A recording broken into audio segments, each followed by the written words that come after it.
एक शाम प्राची टीवी पर सीरियल देख रही होती है। तभी उसकी सास वहां आती है। अरे सीरियल में तो ऐसे मग्न है जैसे आज रात का खाना पड़ोसी आकर बनाएंगे। मुझे पता ही नहीं था आपने अपने बेटे की शादी पड़ोस में भी की हुई है। हैं? मतलब? मतलब इस घर में सारा काम बहू ही करती है, आप तो सिर्फ खर्राटे मारती हैं। अच्छा जी, फिलहाल तो तुम आराम फरमा रही हो, चलो जाओ, ये मेरे टीवी देखने का समय है। आहा, इसीलिए मुझे भगाया जा रहा है। सॉरी, अब तो बिल्कुल नहीं जाऊंगी। प्राची की इस बात पर दोनों सास बहू के बीच टीवी रिमोट के पीछे बच्चों जैसे छीना झपटी शुरू हो जाती है, जिसके बीच श्लोक भी काम से घर वापस आ जाता है। आज मेरी चूहे बिल्ली की जोड़ी किस बात पर झगड़ रही है? अरे तेरे बीवी मुझे टीवी ही नहीं देखने दे रही। अरे तुम्हारी मम्मी मुझे खाना बनाने के लिए फोर्स कर रही है। अरे वाह, ऐसे बेतुके रीजन पर तो बच्चे भी झगड़ा नहीं करते। अरे मुझे कुछ मत बोल, सब इसने ही शुरू किया है। हाँ हाँ, जैसे आप तो बहुत दूध की धूली है ना। अरे बस, दोनों चुप। प्राची जाओ, खाने की तैयारी करो।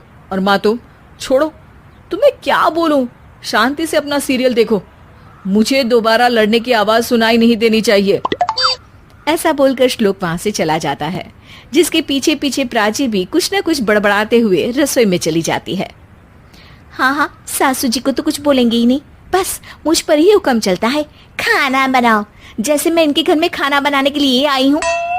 इसी तरह शाम बीतती है और रात को श्लोक और प्राची की सास खाना खाकर सोने चले जाते हैं, लेकिन प्राची गुस्से में कुछ खाए बिना काम में ही लगी रहती है।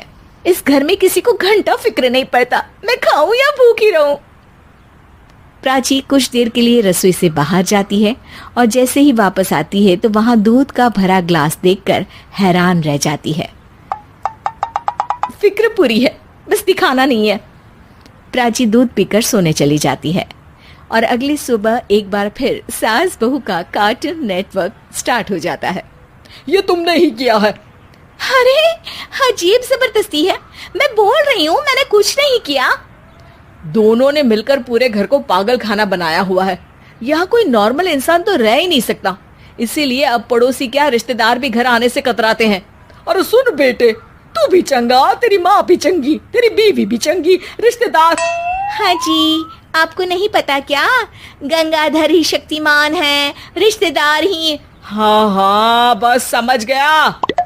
कभी जानवरों जैसे लड़ेंगी तो कभी जुगलबंदी करेंगी। भाई मैं आप दोनों के बीच में नहीं फंसना चाहता। सास बहू की इस मनमौजी जोड़ी से परेशान होकर श्लोक अपना सिर खुजलाता वहां से चला जाता है। चलो अब मैं भी कीर्तन में जा रही हूँ। इस पर जैसे ही सास कमरे में अपना पर्स लेने जाती है तो वहां नाश्ते की प्लेट रखी देख मुस्कुराने लगती है और नाश्ता करके घर से बाहर निकलते हुए कुछ पैसे टेबल पर रख जाती है, जिसके कुछ देर बाद सिलेंडर वाला घर आता है। ओ मोरी मैया, मैं सिलेंडर के बारे में तो बिल्कुल भूल ही गई थी। घर खर्च के सारे पैसे भी मम्मी के पास है और श्लोक से बोला तो उल्टा 4 बात सुनाएंगे। प्राची ये सोच ही रही होती है कि अचानक उसका चेहरा चमक उठता है और वो घर में आकर इधर उधर देखने लगती है। तभी उसकी नजर टेबल पर रखे पैसों पर पड़ती है, जिन्हें वो सिलेंडर वाले को दे देती है। ये सब श्लोक देख लेता है। अच्छा बेटे, इतना बड़ा घोटाला, सबके सामने मैं तेरी दुश्मन और पीठ पीछे तेरी मेरी यारी। इस पर श्लोक एक प्लान बनाता है और शाम को सब एक साथ बैठे होने पर बोलने लगता है। माँ, तुम दोनों की बहुत लड़ाई होती है, इसलिए मैं सोच रहा हूँ कि प्राची को उसके घर छोड़ाऊं, इससे वो भी खुश रहेगी और तुम भी। अचानक श्लोक की ये बात सुनकर सास बहू शौक से उसकी तरफ देखती हैं।